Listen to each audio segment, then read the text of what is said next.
tous et à toutes. Vous m'avez demandé comment j'avais fait mes pastilles du lave-vaisselle faites maison. Bah écoutez, je vais vous donner toutes les étapes et ainsi que les ingrédients.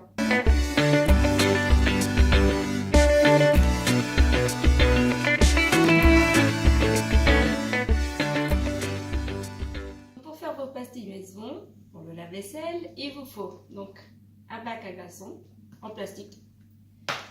Il vous faut de l'acide citrique, du gros sel, des cristaux de soude, du bicarbonate et enfin de l'huile d'essentiel. Alors moi j'ai pris lavande, mais vous pouvez mettre citron ou ce que vous voulez. Et un petit peu d'eau, un saladier, un fouet et une petite cuillère. C'est tout.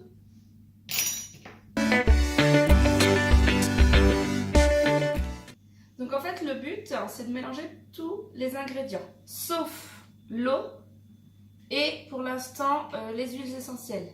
Donc moi ce que je fais c'est que je mets toute la même quantité. Alors je vais en mettre 10 petites cuillères de gros sel par exemple. 1, 2, 3, 4, 5, 6, 7, 8, 9 et 10. Une fois que j'ai mis mon gros sel, je vais prendre par exemple du bicarbonate. Alors peu importe l'ordre dans quel sens vous le mettez. Hop là, 1, 2, 3, 4, 5, hop là, 6, 7, 8, 9 et 10. Le bicarbonate c'est fait. Après je vais prendre donc l'acide citrique. Pareil, je vais en mettre 10. Alors toujours prendre la même petite cuillère parce que dedans vous avez des cuillères dosettes, mais les utilisez pas parce que ça va pas faire la même quantité. Donc 1, 2, 3, 4, 5, 6, 7, 8, 9. Moi, la dernière fois, je l'ai fait avec Mathéo, donc il n'y a pas de danger même pour les enfants parce que ça reste que des produits naturels. Et ensuite, vous prenez les cristaux de soude. Et là, pareil, vous en mettez 10. Donc, 1, 2, 3, 4, 5, 6, 7, 8, 9. Donc là est la 10e. Ensuite, avec mon fouet, donc je vais bien tout mélanger. Et pour que ça soit le plus homogène possible.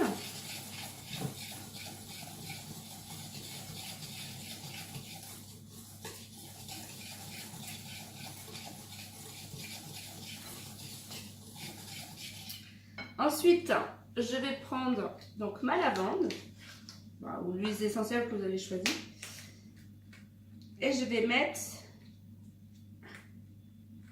10 gouttes. Alors vous pouvez mélanger des huiles essentielles, vous pouvez prendre par exemple de la lavande avec du citron, et vous mettez 5 huiles de lavande et 5 huiles essentielles de citron. Donc, vous mélangez. Du moment que ça reste à lisse.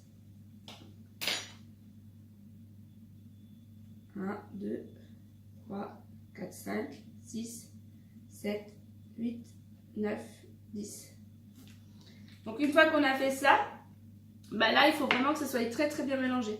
Donc là on reprend et on remélange pour vraiment avoir de l'huile essentielle partout dans notre préparation.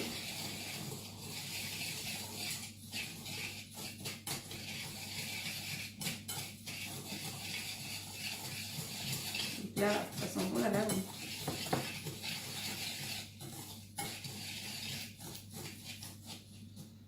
Donc le résultat donne comme ceci. Vous voyez, ça fait une pâte blanche. Voilà. Ensuite, on met l'eau. Alors par contre, pour mettre l'eau, il faut y aller tout doucement. Parce que vous allez voir qu'il va y avoir une réaction. Donc je prends ma cuillère toujours. Et là, je le mets dedans. Et vous voyez, direct, il y a une réaction. Donc là, on mélange. Le but, c'est que ça fasse un petit peu comme une boule de neige. Donc il ne faut pas que ça soit trop humide. Sinon, ben, ça ne va pas marcher. Donc là, vous voyez, je touche. Ah, je vois bien que ça ne fait pas comme une boule de neige. Donc hop, je remets. Et à chaque fois, vous aurez une réaction. Vous voyez, je ne sais pas si vous voyez, mais ça fait une réaction, ça fait des bulles. Et là, on mélange. Donc on essaye que ça soit homogène et que toute la préparation elle soit un petit peu humidifiée. Donc c'est cette partie-là qui est là, un petit peu plus longue que les autres.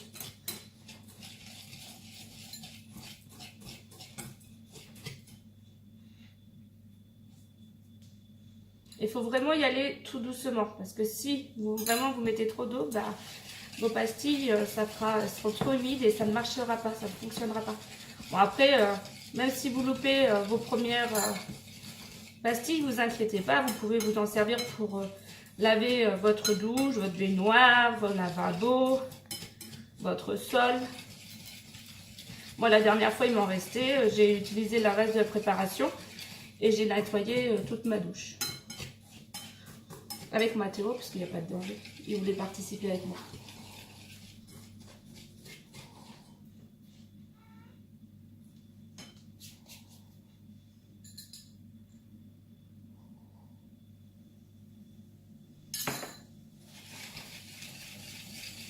Donc là, j'accélère, hein, j'en ai mis 2. Pour pas que la vidéo soit trop longue.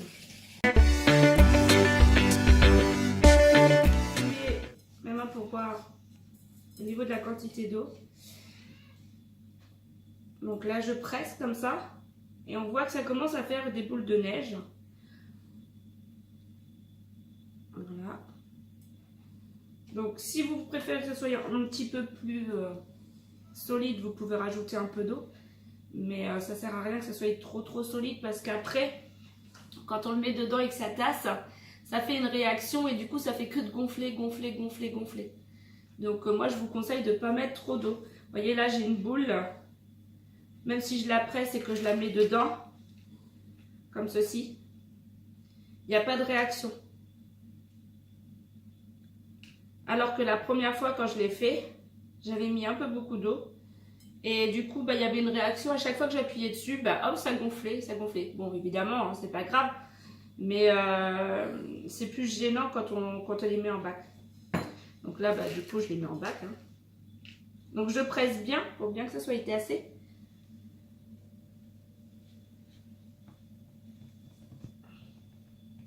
Et on se retrouve une fois que j'ai fini pour vous faire voir comment je les fais sécher.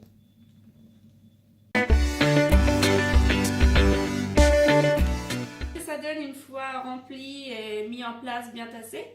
Donc j'ai oublié de le préciser tout à l'heure, mais si vous le faites avec un enfant, bon, l'enfant peut porter des gants ou un petit masque, ou même vous, il est préférable, mais il n'y a pas de danger quoi. Il est conseillé de les mettre à sécher minimum 12 heures. Moi je les ai mis sur mon radiateur et vu la saison à laquelle on est, ça a séché très vite. Donc voilà mes premières pastilles, c'est le résultat de mes premières pastilles. Donc on voit qu'elles sont un petit peu alvéolées parce que simplement j'avais mis un peu trop d'eau. Donc bah écoutez, voilà, ça y est, c'est fini. N'oubliez pas hein, de les mettre dans une boîte hermétique pour que ça ne prenne pas l'humidité. Si vous avez aimé ce petit tuto, bah, n'hésitez pas à partager et il y en aura d'autres. Je vais essayer de le faire la prochaine sur les pastilles lave-linge maison. Voilà, bisous, à la prochaine.